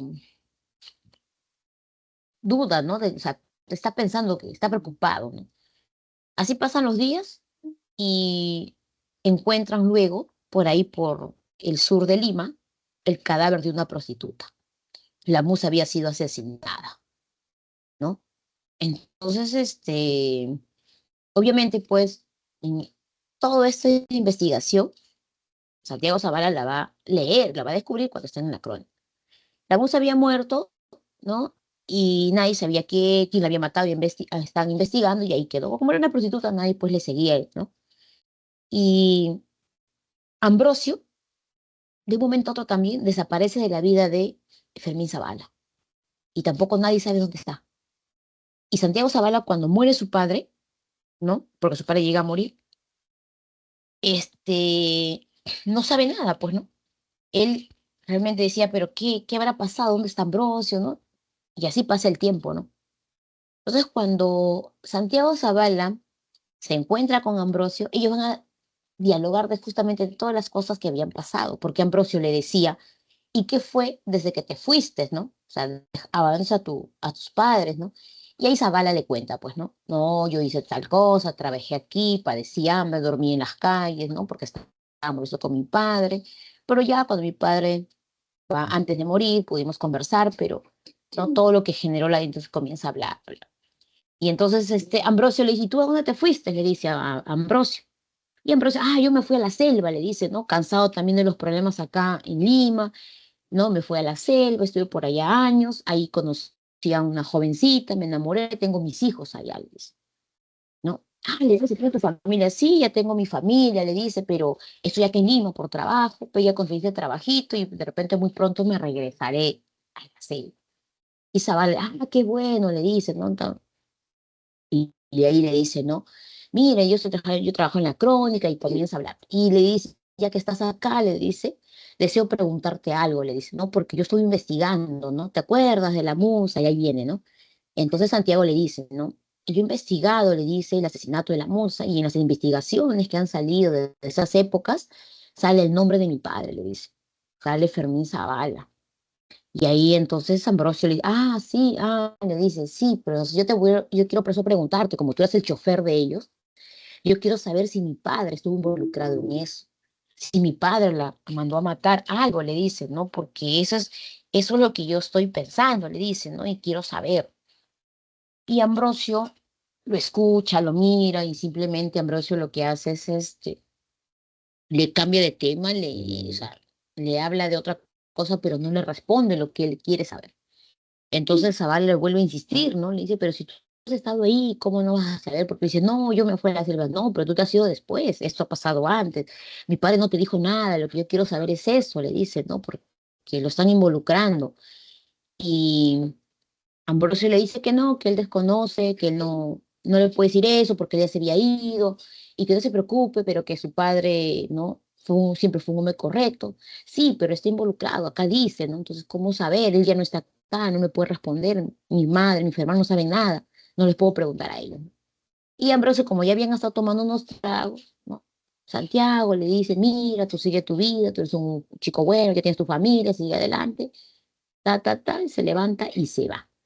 Ambrosio no le responde. O sea, no le llega a responder lo que realmente Santiago quería saber, ¿no? Pero dentro de la historia, jóvenes, dentro de la historia se cuenta, se narra, que Ambrosio sí llega a matar a la musa. Ambrosio la mata, ¿no? Por eso se huye a la selva, pues. Él es el que la mata a la musa. Ya, él la mata a la musa y luego huye, ¿no? Ahora, tampoco hay ninguna parte de la obra que se diga de que el padre Fermín Zavala le dijo a Ambrosio, él le contó lo que pasó, pero no le dijo que haga algo. No lo dice el texto, no hay en ninguna parte. Ambrosio hizo porque él quería hacer. O sea, se da a entender eso, ¿no? Pero también así como sucede todo esto, porque Ambrosio la cita en la musa y luego la musa aparece muerta y Ambrosio desaparece. Entonces, más no se dice otra cosa. Por eso es que Ambrosio no le responde a Santiago porque no le puede responder algo que él no le va a responder, ¿no? Así sea o no sea verdad, pero en todo el transcurso de la obra no se dice de que Fermín Zavala mandó matar a nadie. Bien, y ahí termina la historia, ¿no? Más o menos ustedes ya se ubican aquí, jóvenes, con el argumento que tiene en general y con los dos ejes narrativos, ¿no? Bien, ahora sí, ya para terminar, nos vamos a tema principal. En caso del tema principal son los crímenes de los regímenes dictatoriales, porque si bien es cierto, vamos a ver que los jóvenes universitarios de San Marcos formaban sus grupos, ¿no? Políticos, sus grupos en contra de la dictadura, y sin embargo, esos grupos quedaban disueltos. Esos grupos se esparcían y muchas veces era porque el gobierno los atacaban, ¿no? Iban hasta sus casas, los mataban, ¿no? Y hay mucha represalia frente a esos grupos. Por eso es que Santiago se salió a tiempo, ¿no? Porque Santiago también estaba en esos grupos, pero él se da cuenta de que muchos de sus compañeros desaparecen y entonces como que él decide alejarse, ¿no? Decide alejarse de esos hechos. Entonces, el tema central es justamente a esa crítica de los regímenes de la corrupción, porque por la corrupción solamente le importaba el gobierno y no importaba el pueblo, y el pueblo padecía, había mucha pobreza, ¿no? Entonces, ¿quién se enriquecía? La gente que estaba al lado del gobierno. La corrupción, que toda dictadura pues trae corrupción. Los ideales políticos juveniles son los jóvenes que representan y que quieren un cambio democrático, ¿no? En la sociedad. Y eso pasa, pues, ¿no? Ha pasado en muchos gobiernos. Aquí se menciona la hipocresía moral de los sectores sociales dominantes, el que tiene el poder, ¿no? La cúpula del gobierno se divertía con la plata del pueblo, sacaba y no sin importar lo que el pueblo padecía, ¿no? Y se menciona por eso que Santiago era muy rebelde en eso. Acá también se ve, por ejemplo, la aparición de los partidos políticos, ¿no? Aquí entre el partido Prista, ¿no? Cuando recién también se formaba como partido político en Lima y entonces también la lucha por ese cambio, ¿no? Y bueno, hay otra parte que tiene que las relaciones conflictivas entre el hijo y el padre, en este caso Santiago Zavala y su padre Fermín Zavala, ¿no? Porque Santiago pues no aceptaba esta vida tan cómoda, fácil, el padre comenzó a tener, ¿no? Y todo porque apoyaba a Cayo Bermúdez, ¿no? Entonces, eso es lo que él también le molesta, ¿no? Y por esa razón también decide irse de su casa, ¿no? No acepta, como el padre no quiere, entonces él prefiere irse y sufre mucho al principio, como le digo, no tiene ni para comer, ¿no? Porque él no quiere llevarse nada, no quiere recibir ni un sol de su padre, porque sabe que es dinero mal habido. El padre le decía que no, que es el trabajo, pero por eso vienen los conflictos, ¿no? En cambio, sus hermanos de Santiago no, vivían cómodamente, ¿no? Ahí es la diferencia del tipo de pensamiento de los jóvenes de la época. Bien, y finalmente aquí tenemos, ustedes lo tienen en su comentario, que tenemos dos ejes o dos líneas narrativas, ¿no? Que se muestran de manera no permanente en el transcurso de toda la obra.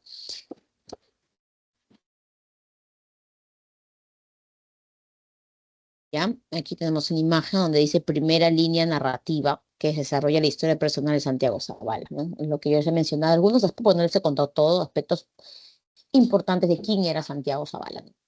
En qué familia creció, cómo se fue formando, cuáles fueron sus ideales, ¿no? Y qué es lo que quería. Al final, ¿no? Él decide alejarse de ese mundo, ¿no? Que para él no era correcto, a pesar de que era su madre, su padre, ¿no? Y que buscaba un cambio. Y la segunda línea narrativa que se describe los pormenores de la vida social y política del Perú durante la dictadura de Odría, ¿no? Cómo era la cúpula, la corrupción, cómo el Perú era, bueno, esta situación manejada por un hombre que era Cayo Bermúdez, ¿no? Y por un corrupto era él, ¿no? Y todo lo que se giraba alrededor de él. Bien, entonces ahí ustedes lo tienen bien marcado en esta parte del comentario explicado, ¿no? De esos dos momentos que se viven en la obra. Bien, y acá dice, no, él era como el Perú. Eso ya les acabo de leer hace un rato del libro. Zabalita se había jodido en algún momento. Piensa en cuál. ¿En qué momento se ha jodido el Perú? Como les dije hace rato, esos son los pensamientos, las frases que tiene el protagonista en la situación que está viviendo el Perú.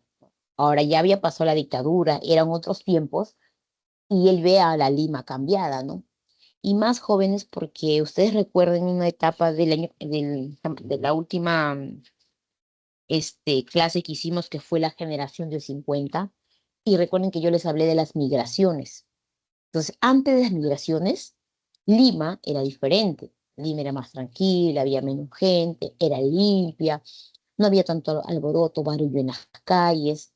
Pero cuando viene el problema de las migraciones, ¿no? Se genera Lima, cambia, pues.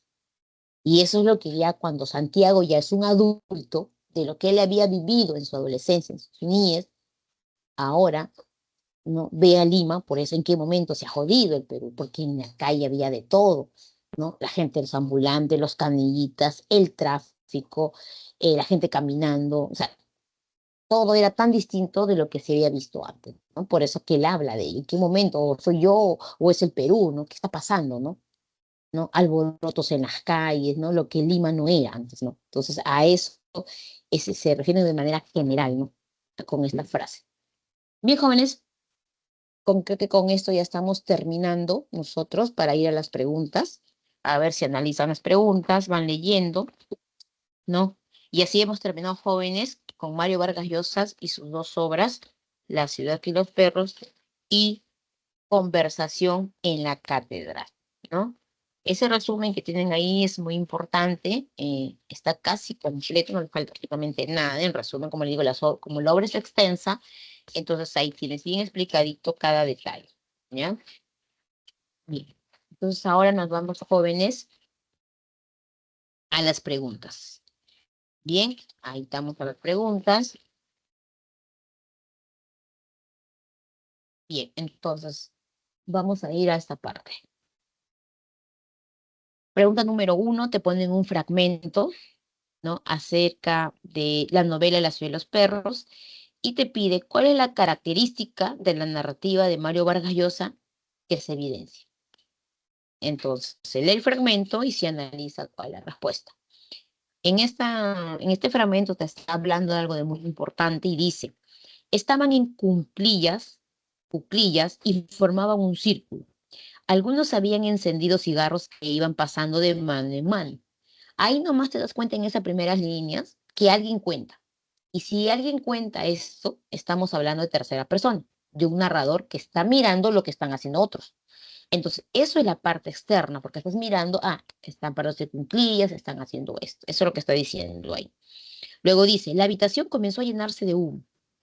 Cuando el jaguar entró al baño, precedido por Cava, todos comprendieron que éste había mentido.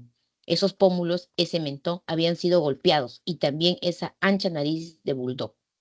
Se había planeado en medio del círculo las miradas detrás de largas pestañas, rubias con unos ojos extremadamente azules y violentos. La mueca de su boca era forzada como su postura insolente y la calculada lentitud con la que se observaba uno por uno.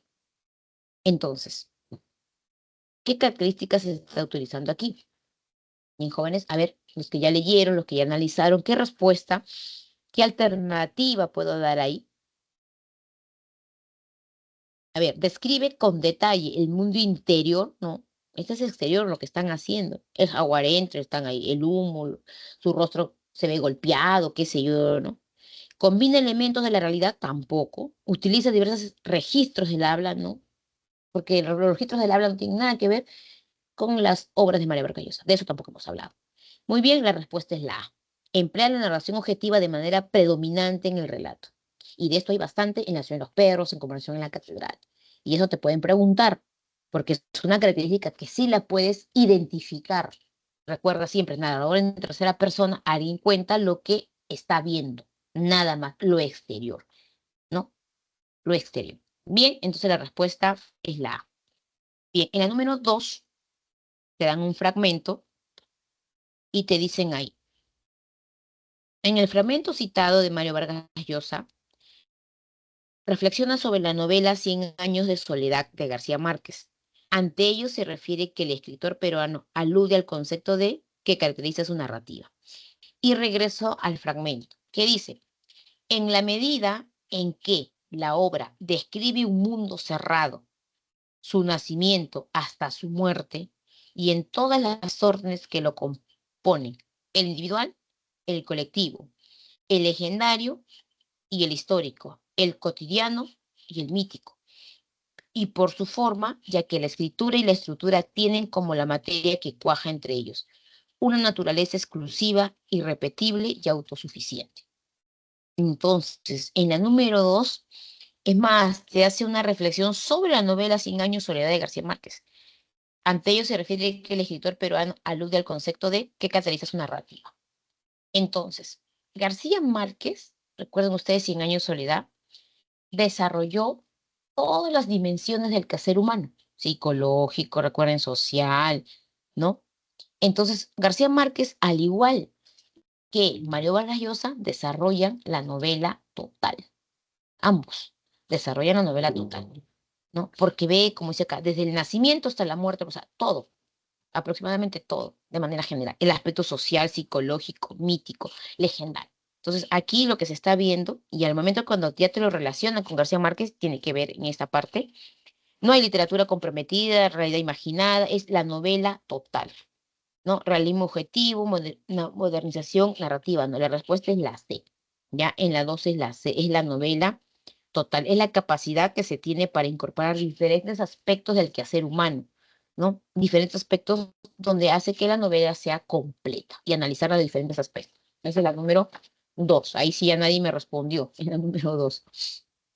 Bien, entonces para que tengan en cuenta que García Márquez y Mario Vargas Llosa desarrollan la novela total.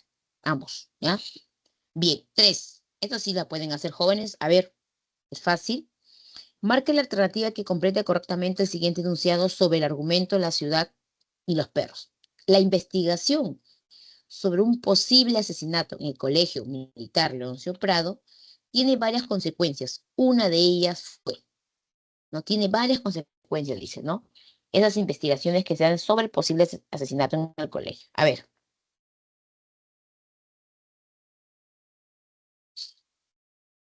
A ver, ya me responde ahí. Darla me dice la E. A ver, otro que diga por ahí. La amistad entre Alberto Fernández, el poeta, y Ricardo Arana, no. Estamos hablando de la investigación. La peligrosa delación del esclavo acerca del robo, no, tampoco. Acá no está delatando a nadie diciendo. La expulsión del cadete Porfirio Gama es tampoco.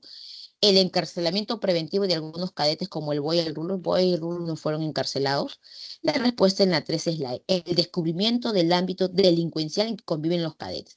Pero que comiencen a investigar, es como a la investigación se descubren muchas cosas. Y eso sí es. En la 3 es la E. Muy bien para los que respondieron ahí. Darla, Esther y Verónica. Muy bien. 4, sigamos avanzando. En la 4 dice, es por eso que estás fregado, dice Alberto. Todo el mundo sabe que tú tienes miedo. Hay que trompearse de vez en cuando para hacerse respetar. Si no, estarías reventando en la vida. Yo no voy a ser militar. Yo tampoco. Inclusive aquí están hablando dos personas, ¿no? Si se dan cuenta. Esa es la característica también de la llamada multiplicidad de voces, porque están hablando de un mismo tema, dos personas. El primero es Alberto y el segundo va a ser Arana. Luego dice, yo tampoco, pero aquí eres militar, aunque no quieras. Y lo que importa en el ejército es ser bien macho, tener huevos de acero, ¿comprendes? O comes o te comen. No hay más remedio. Con uñas y dientes, ahí mismo se te montan encima. Bien, ahí dice ahí la parte final. Me he salteado ahí una parte, pero para que ustedes lo tengan claro, ¿no? Acá el esclavo dice, pero tú no peleas mucho, dice el esclavo. Ahí con eso te está aclarando qué es el esclavo y el verbo, ¿no? Y sin embargo no te friegan, ¿no? No me haga hago el loco, quiero decir el pendejo. Eso también te sirve para que no te dominen, dice, ¿no? Si no te defiendes con uñas y dientes, ahí mismo se te montan encima. ¿Cuál es el tema tratado en este siguiente fragmento de la serie de los perros? ¿Cuál es? La respuesta es la D, la agresividad es cierto, aquí está la agresividad, ¿no? Este es un tema, pero a la vez, como hay un diálogo, también hay la multiplicidad de voces, porque están conversando, ellos están dialogando. Entonces, en sí, esta novela nos deja tiene muchas técnicas a la vez usadas, ¿no? Muy bien, es la agresividad. Pues aquí Alberto le dice, ¿no? Yo tengo que hacerme valiente, me tengo que hacer respetar, si no se me van a ir, ¿no? Sin embargo, el esclavo instinto, pues, ¿no? Muy bien. 5, marca la opción que complete de manera correcta el siguiente enunciado, relacionado al comentario de La ciudad y los perros, de Mario Vargas Llosa. Un escenario significativo de la novela lo constituye el Colegio Militar Leoncio Prado, el cual se muestra como una representación del mundo urbano, ya que en este sitio, ¿qué sucede? Predomina el hurto, conviven personajes, los cadetes buscan demostrar sombría, se inculcan los valores o hay numerosos conflictos entre cadetes y oficiales, eso, la E no es. Se inculcan los valores que permiten sobrevivir a los estudiantes, inculcan valores para que sobrevivas, no, la respuesta es la B. Muy bien, ahí ha respondido Darla y Gabriela. Conviven personajes de diversas procedencias raciales y sociales, porque como estamos hablando, que el colegio representa ese mundo urbano. Es como decir la ciudad, ¿no? ¿Quiénes viven en la parte social, en la sociedad? Diferentes tipos de personas. El colegio representa todo ello, ¿no? Todo ello. En diferentes aspectos, obviamente. Ya, en la 5, la respuesta es la B. 6, verdadero o falso. A ver, facilísimo. Eso tiene que ver con el argumento de conversación en la catedral. ¿Verdadero o falso? A ver, ¿quién me responde la 6?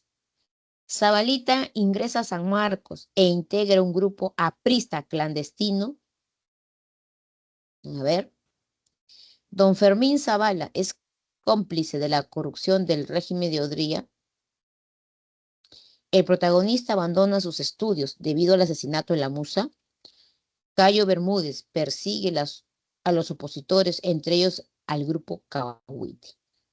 Bien, en la 6 también la respuesta es la B. La primera es falsa, porque el grupo aprista clandestino no es clandestino, pero es comunista. La segunda sí es verdadero, porque él es cómplice nada más del régimen de Odría. En la 3 es falso, porque el protagonista, Santiago, no abandona a su familia por la musa, abandona por los problemas con su padre. ¿Y Cayo Bermúdez persigue a los opositores? Sí, ¿no? Él persigue y por eso los desaparece. En la 6 la respuesta es la B, y con esto ya me despido, jóvenes, para que ustedes puedan copiar sus claves. Ahí está. Bien, en la número 7 ya es conversación en la catedral. Ahí hay un diálogo entre Santiago y sus amigos universitarios como Jacobo y Aida, ¿no? Que ellos se reunían, ¿no? En este caso en la 7 y en la 8 que tiene que ver con lo que cuestiona la obra, ¿no? Entonces ahí tienen las respuestas, jóvenes, y con eso me estoy despidiendo hasta, bueno, la próxima semana. Solo nos queda el repaso. Bien, entonces ya los espero la próxima semana en nuestra última clase de repaso para poder recordar pues eh, todos los temas que se han venido haciendo en el a lo largo de estas 18 semanas. Sí, espero que lo programen, todavía no sé, pero me imagino que sí, a este grupo les toca su repaso. Bien, chicos, me despido y nos estamos reencontrando pues la próxima semana. Muy buenas noches, bueno, buenas tardes y nos estamos reencontrando. Bye.